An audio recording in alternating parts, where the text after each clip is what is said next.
नमस्कार, one India Hindi में आपका स्वागत है। बजट 2021 जल्द ही पेश होने जा रहा है। इस बार लगभग हर सेक्टर के लिए कुछ न कुछ नया होने जा रहा है।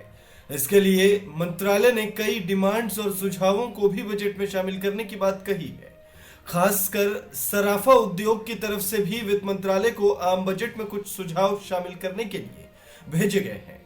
गोल्ड इंडस्ट्री में शामिल किए जा सकने वाले सुझावों को भारत के बुलियन और ज्वेलरी ट्रेडर्स के शीर्ष संगठन बुलियन एंड ज्वेलर्स एसोसिएशन ने भेजा है। इन सुझावों में गोल्ड पर कम इंपोर्ट ड्यूटी, कम जीएसटी दर के साथ साथ कुछ अन्य सुझाव भी वित्त मंत्रालय को भेजे गए हैं। आइए जानते हैं क्या है ये सुझाव। गोल्ड की दोनों फॉर्म बुलियन और माइन डोर के आयात पर शुल्क घटाया जाए। एक्सपोर्टर द्वारा कस्टमर ड्यूटी के साथ भुगतान किए जाने पर 3% IGST से बैंक गारंटी के प्रावधान के साथ छूट दी जाए। इसे विदेशी खरीदार द्वारा गोल्ड सप्लाई पर भी लागू किया जाए। गोल्ड पर 3% की जीएसटी दर को उचित स्तर पर घटाया जाए। दूसरे राज्यों से गोल्ड प्राप्त करने वाले जॉब वर्कर्स को जीएसटी रजिस्ट्रेशन से छूट देने पर विचार किया जाए।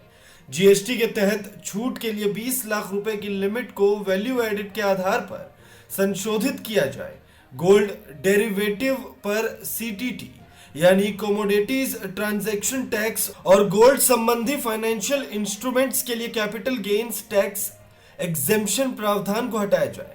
सर्च और सीजर प्रक्रियाओं के मामले में किसी पुरुष के पास मौजूद 100 ग्राम तक की गोल्ड ज्वेलरी अविवाहित महिला के पास 250 ग्राम तक की ज्वेलरी और विवाहित महिला के पास 500 ग्राम तक की ज्वेलरी को सीज किए जाने से छूट प्राप्त है। इसे असेसमेंट प्रोसेसिंग के लिए भी लागू किया जाए और एक्सप्लेंड इनकम के तौर पर देखा जाए।